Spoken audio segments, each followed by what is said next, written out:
अमरीकी वज़ीर ख़ारजा Marco Rubio का वज़ीर ख़ारजा मोहम्मद इसहाक डार से टेलीफोनिक राबिता दो तरफ़ा ताल्लुक़ात, इलाक़ाई सलामती और मुआशी ताउन पर तबादला ख़याल।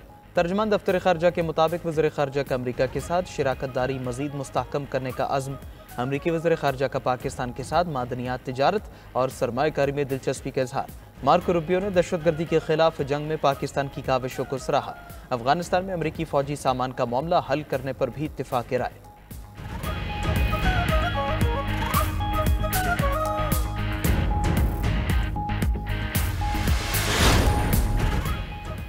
वज़ीर-ए-आज़म शहबाज शरीफ ने बिजली मजीद सस्ती करने का इंदिया दे दिया। मैरीटाइम सेक्टर में इस्लाहात से मुतालिक इजलास में गुफ्तगू करते हुए वज़ीर-ए-आज़म ने कहा, हुकूमत ने बिजली की कीमत कम करके अवाम को बड़ा रिलीफ दिया। बिजली की कीमतों में कमी से हर शोबे को फ़ायदा होगा। बिजली की कीमतों में कमी पर मजीद तवज्जो दी जा रही है। हमने मैक्रो इकनॉमिक इस्तेहकाम हासिल कर लिया। मैरीटाइम सेक्टर पर बात करते हुए वज़ीर-ए-आज़म ने कहा, समंदर से जुड़ी इकॉनमी में जमूद ख़त्म करेंगे। अल्लाह ने हमें तवील साहिल, समंदर और लामहदूद वसाइल अता किए हैं। आलमी मईशत की तरक्की समंदरी वसाइल और उन तक रसाई से जुड़ी है। तमाम बंदरगाहों पर जदीद तरीन स्कैनर लगाने की रफ्तार को तेज़ किया जाए।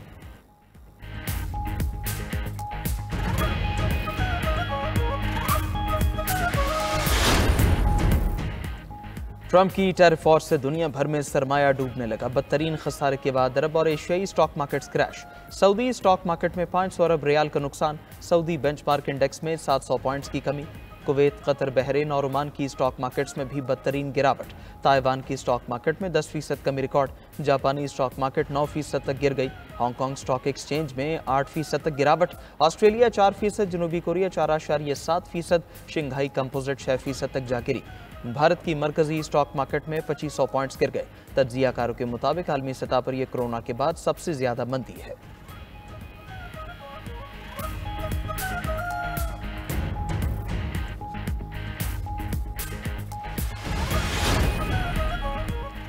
बाइनेंस के बानी चैंगपेंग ज़ियाओ पाकिस्तान क्रिप्टो काउंसिल के स्ट्रेटेजिक मुशीर मुकर्रर। बाइनेंस के बानी का शुमार डिजिटल फाइनेंस के बासर रहनुमा में होता है। वज़ीर ख़जाना मोहम्मद औरंगज़ेब की ज़ेर सदारत इजलास में उनकी तैनाती का ऐलान किया गया। वफाकी वज़ीर ख़जाना और पाकिस्तान क्रिप्टो काउंसिल के चेयरमैन मोहम्मद औरंगज़ेब का कहना है, ये पाकिस्तान के लिए एक तारीखी लम्हा है। हम दुनिया को वाज़ेह पैगाम दे रहे हैं कि पाकिस्तान जद्दत के लिए तैयार है। CZ की शमूलियत के साथ हम वेब3, डिजिटल फाइनेंस और ब्लॉकचेन पर मबनी तरक्की के जरिए पाकिस्तान को इलाकाई ताकत बनाने के अपने विजन को तेज़ कर रहे हैं। पाकिस्तान क्रिप्टो काउंसिल के CEO बिलाल बिन साकिब ने कहा, पाकिस्तान मालियाती दुनिया के मुस्तकबिल के लिए अपने दरवाजे खोल रहा है।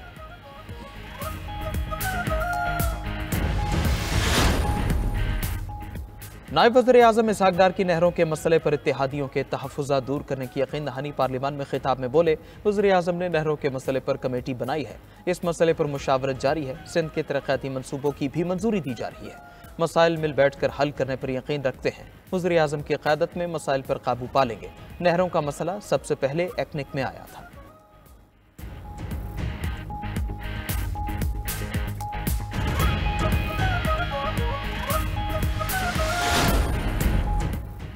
कौमी असम्बली का इजलास, नहरों के मसले पर बहस। राजा परवेज अशरफ ने कहा, सिंध में लोग समझते हैं नहरें सिंध के खिलाफ हैं। 1991 के मुआहदे के मुताबिक पानी मौजूद नहीं है तो कहाँ से लाएंगे। काला बाग डैम जिस तरह शुरू किया गया वो दुरुस्त नहीं था। वो वजीर बने तो पता चला 3 सूबों को लड़ाते रहो। डैम नहीं बनाया लेकिन नफरतें बढ़ाने की कोशिश की। विफाक से एक पैगाम जाना चाहिए कि सबका दुख दर्द एक है। हुकूमत और अपोजिशन सब इसी मट्टी के बेटे हैं। शाजिया मरी ने कहा, काला बाग डैम ना बना है ना ही बनने देंगे। पार्लिमानी निज़ाम हुकूमत में सदर का ओहदा रस्मी है।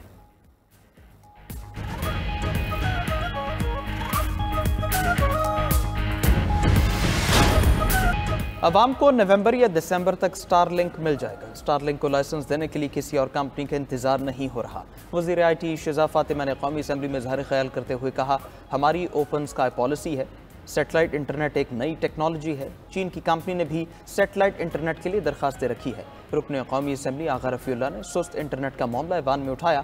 बोले, सुस्त इंटरनेट की वजह से कारोबार मुतासर हो रहा है।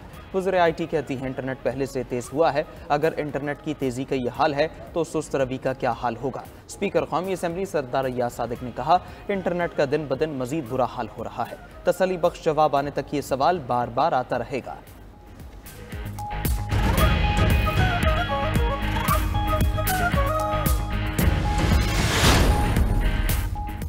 बाइनेंस के बानी चांगपेंग याओ पाकिस्तान क्रिप्टो काउंसिल के स्ट्रेटेजिक मुशीर मुकर्रर। बाइनेंस के बानी का शुमार डिजिटल फाइनेंस के बाअसर रहनुमाओं में होता है।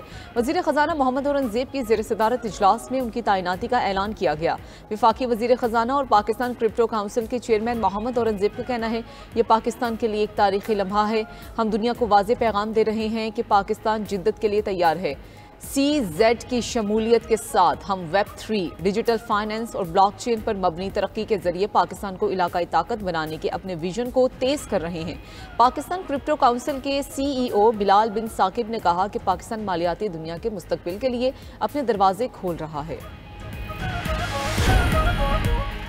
नवाज शरीफ का पंजाब में सियासी सरगर्मियां शुरू करने का फैसला। ज़राए के मुताबिक नवाज शरीफ पार्टी मामलात को चलाने के लिए बाकायदा दफ्तर में बैठेंगे। सदर मुस्लिम लीग नून के लिए ऐवान वजीर आला में दफ्तर बनाने के लिए तैयारियां शुरू। Nawaz Sharif party MPAs, MNAs और टिकट होल्डर समेत पार्टी वर्कर से मुलाकातें करेंगे। पार्टी मामलात चलाने के लिए नवाज शरीफ को Lahore authority for heritage rival का सरबराह बना दिया गया है। साबिक वज़ीर आज़म लंदन वापसी के बाद रोज़ाना की बुनियाद पर पार्टी मामलात चलाएंगे।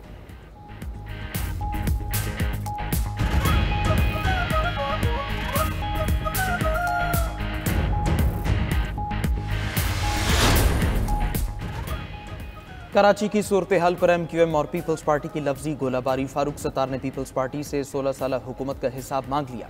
न्यूज़ कॉन्फ्रेंस में कहा नहरों के मामले पर आसिफ जरदारी का मुआखजा होना चाहिए। मुर्तज़ा वहाब मैंडेट चोरी करके मेयर कराची बने, अब उनको गवर्नर फोबिया हो गया है। पीपल्स पार्टी या चाइना नहीं रशियन और अमेरिकन कटिंग कर रही है। बयानबाजी से मुझे या गवर्नर सिंध को मत उलझाएं। मेयर कराची मुर्तज़ा वहाब ने रद्दमल में कहा आज मुझे तड़ी दी गई कि बेटा तुम्हारा वक्त आएगा, गवर्नर सिंध ने मुझसे बात करनी है तो बराह रास्त करें। IT कोर्सेज कराने से गवर्नर हाउस यूनिवर्सिटी नहीं बन जाएगा। फारूक सत्तार साहिब, ये 12 मई का कराची नहीं है। कराची में अब लाशों की सियासत नहीं होती।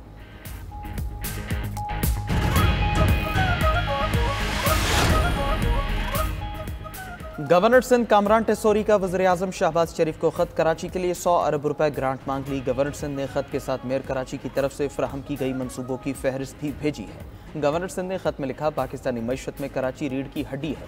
100 अरब की ग्रांट से शहर में इंफ्रास्ट्रक्चर बेहतर होगा, मुआशी और माशरती चैलेंजेस निमटने में आसानी होगी। अगर वज़ीर आज़म 100 अरब की खुसूसी ग्रांट दें तो बहुत से मसाइल हल हो सकते हैं।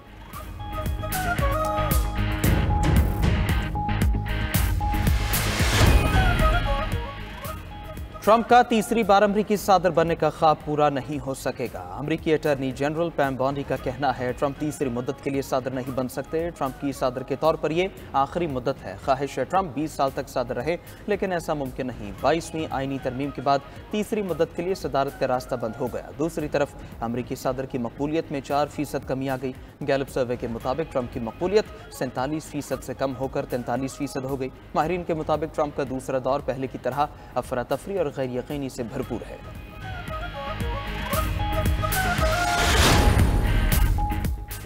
और अमरीकी वज़ीर ख़ज़ाना ने टैरिफ में इजाफे से महंगाई बढ़ने और कसाद बाजारी के खदशात मुस्तरद कर दिए। अमरीकी मीडिया से गुफ्तगू में वज़ीर ख़ज़ाना स्कॉट बेसेंट ने कहा टैरिफ एक बार की कीमतों की एडजस्टमेंट है।